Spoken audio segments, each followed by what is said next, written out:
มื้อนี้October ขอประกาศวันที่ให้ญาติโยมเนาะ 18เป็นวันเสาร์พี่น้อง FC ที่วัดอาจารย์บวรเพิ่นมีพิธีทำบุญตักบาตรวันออกพรรษาวันที่2แม่นบุญกับมหากฐินเนาะผู้ใดอยากร่วมเป็นเจ้าภาพจากศรัทธาต้นหรือว่าเครื่องบริวารเนาะที่ตั้งอยู่ตั้งหน้านี่แหละแม่นเครื่องบริวารในงานบุญกับมหากฐินเนาะขอเชิญติดต่อมาจังหวัดไดเดอร์คนนั้นมีครอบครัวเจนนิเฟอร์ลี่เนาะมาโมทนาซอยเหลือวัด50 ดอลลาร์สร้างวัดบาอารามครอบครัวนางกาทองพรหมตาลีกิจโมทนาซอยค่าน้ำค่าไฟ50 ดอลลาร์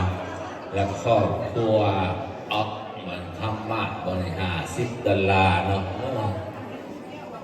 มีครอบครัวสายันกลมว่าเป็นโมทนาซอยเหลือค่าน้ำค่าไฟจำนวน100 ดอลลาร์เอาให้บุญคำให้บุญสู้ให้ร่ำให้รวยอยู่ดีมีแห้งเด้อครอบครัวแม่แพงศรีโพธิภูคาเป็นโมทนา60 ดอลลาร์เนาะแล้วก็มีครอบครัวอย่างรอยมินีธรรมราชวันนี้โมทนาซอยวัดป่าลามน้ำค่าไฟ100 ดอลลาร์และมีครอบครัวแม่ศรีวาลีจันทร์สุวรรณจันทร์โมทนาบุญออกพรรษา100 ดอลลาร์ วันที่18มื้อนี้ Saturday พี่น้อง FC 2025ที่วัดอาจารย์บวรมีการทำบุญตักบาตรวันออกพรรษาและเพิ่นก็สิมีการลอยกระทงอีกในมื้อนี้จำนวนตามต่อไปเด้อพี่น้องเด้อและวันที่2เดือน November เดือนหน้าสิมีบุญกฐินที่วัดแห่งนี้และมื้ออื่นถ้าพี่น้องเบิ่งคลิปสร้างวิจิตรมื้อนี้นี่มื้ออื่นที่วัดอาจารย์ทรงเพิ่นจะเฮ็ดบุญกฐินในวันที่19มื้ออื่นพี่น้อง FC ส่วนวัด Forest Lake เพิ่นจะเฮ็ดบุญกฐินในวันที่24เดือนนี้เด้อพี่น้อง FC เด้อวันที่24 October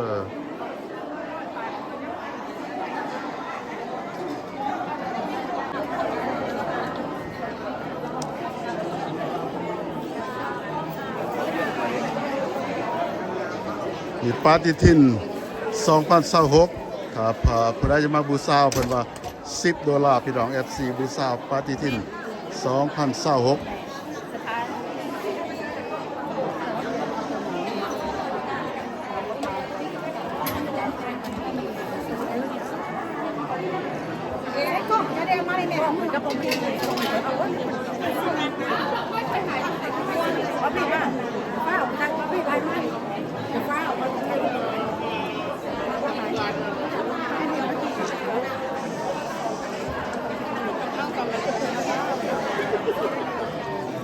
โอ้ยยังไงสบายดีสบายดี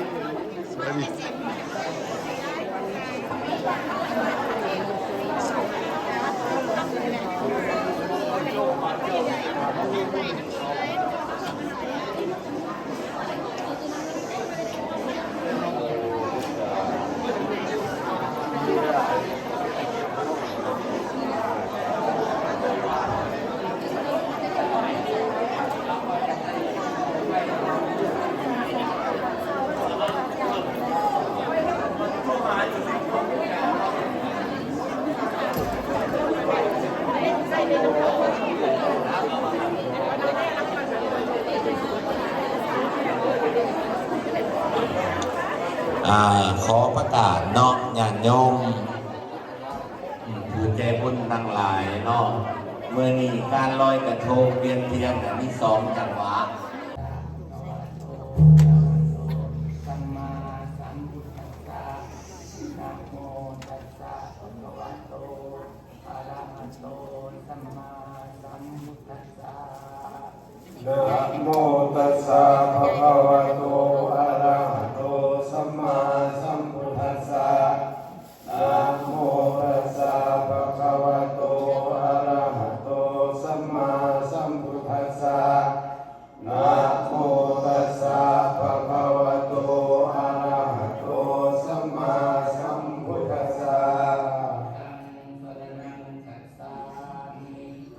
สังสรณังคัจฉามิธัมมังสรณังคัจฉามิ สังฆังสรณังคัจฉามิ สังฆังสรณัง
Thank you.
พุทธังสัพพะสังฆะเปเทวะอนุโมทันโตสัพพะสัพพะเตสิกินันตานังตังนันโตสังฆายังตินังอันโตสัพพะสัพพะวะนาตินัสสะ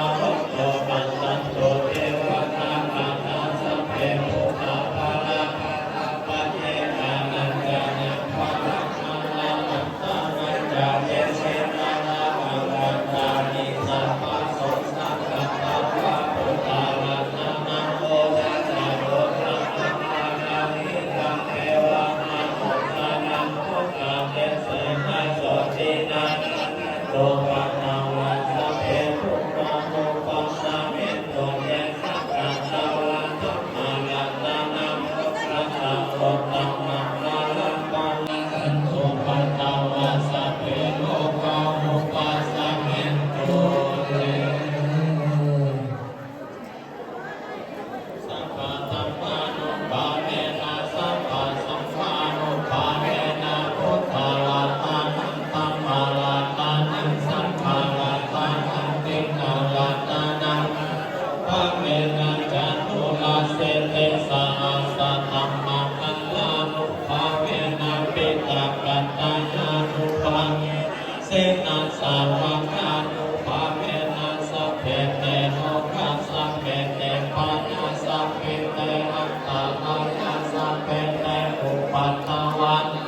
เตตุนิมิตาสัพเพเตอภะมังคลาวินาสันโตอายุวัตตะโกตังนาวัตโกสิริวัตตะโกยังสาวัตตะโกภาลาวัตตะโกปัตนาวัตตะโกสุขาวัตตะโกวัตตุสัพพะทานุกาโลกาปัญญาเมนะโส เ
ไปแทนเด้อไปใส่บาตรก่อน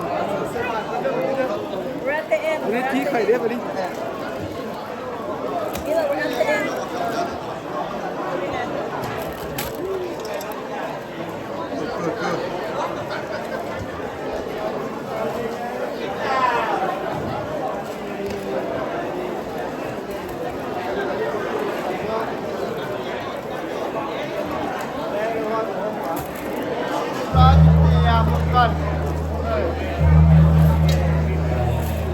ตักบาตรเอาไว้ เล่น นะ คนเล่นคน เอา เล่น เบิ่งเบิ่งให้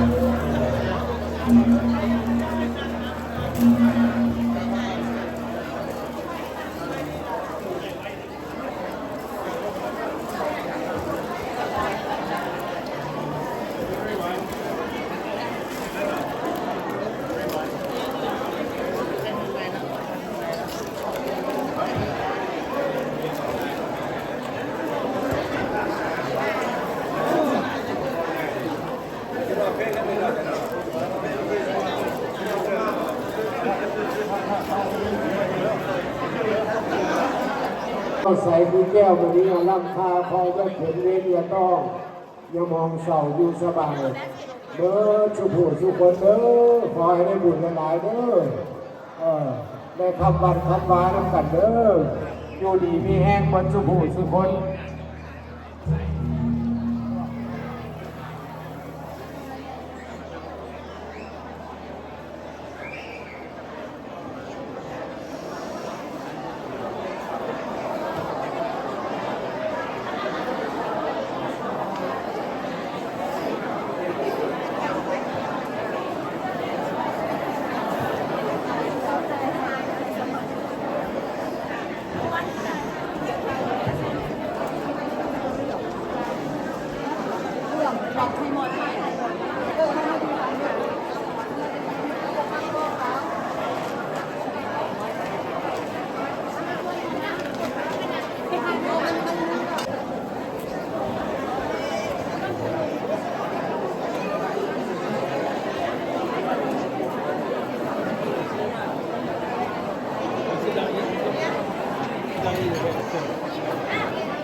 แต่งเอาแล้วเดี๋ยว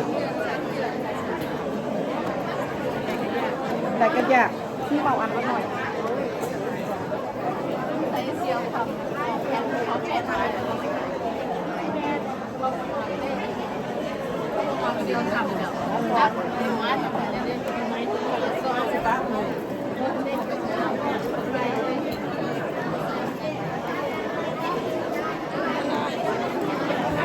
เอาใจเอาอาหาร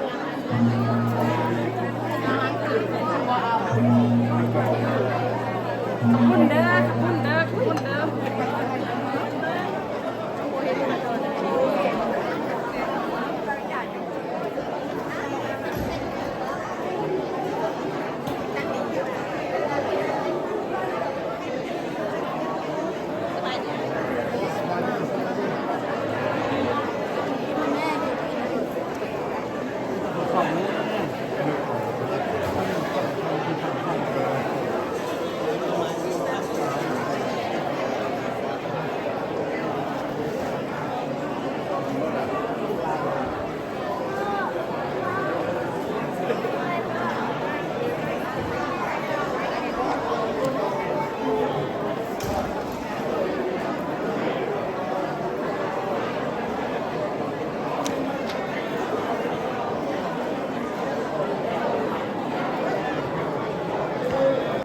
มื้อนี้ออกโทเบอร์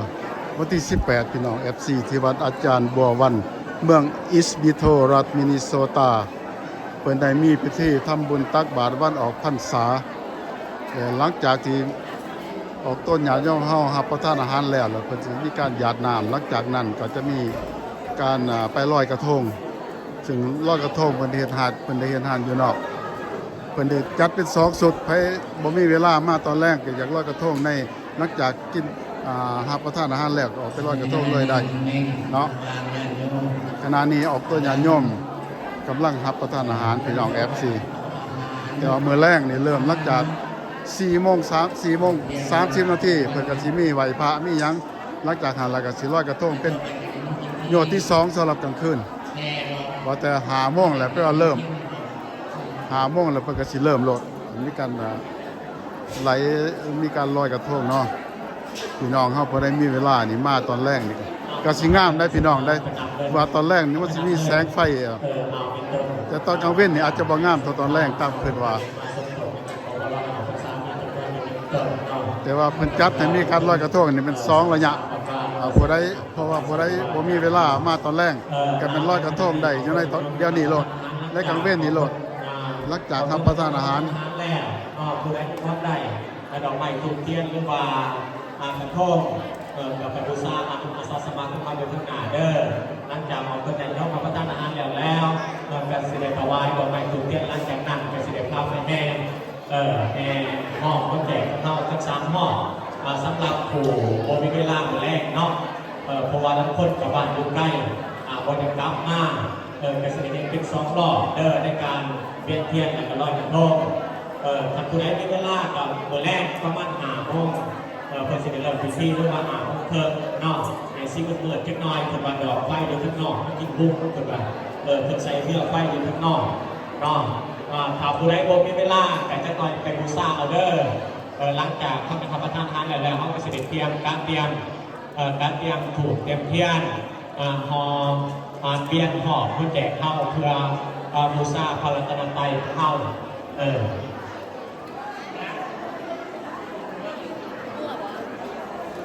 พี่น้องอาจารย์เพิ่นก็ได้ประกาศว่าเป็นแล้วพี่น้อง FC ที่มีการแห่อีก3 หอบ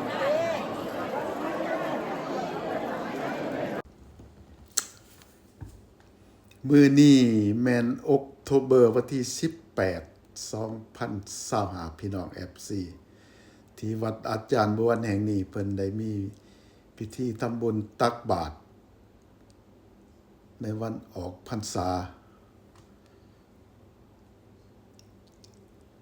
ได้มีพี่น้องชาวลาวเฮาส่วนหนึ่งได้นำเอาขนมข้าวต้มผ้าแพร่ต่างๆมาขายในงานบุญต่างๆถ้าว่ามีพ่อค้าเช้าขายมาตั้งร้านขายเครื่องสิเป็นเครื่องนุ่งห่มหรือว่าอาหารต่างๆก็ดีเนาะพี่น้องเนาะมันเหมือนกับว่าเป็นสิ่งที่เข้ามาตกแต่งเฮ็ดให้งานบุญต่างๆมีสีสันขึ้นมาฉะนั้นแล้วพี่น้องเฮาที่มาเที่ยวบุญหรือมาทำบุญตักบาตรต่างๆนอกกันจะมื้อเฮือนมื้อซ่านก็อย่าลืมเด้อพี่น้องเด้อซื้อขนมข้าวต้ม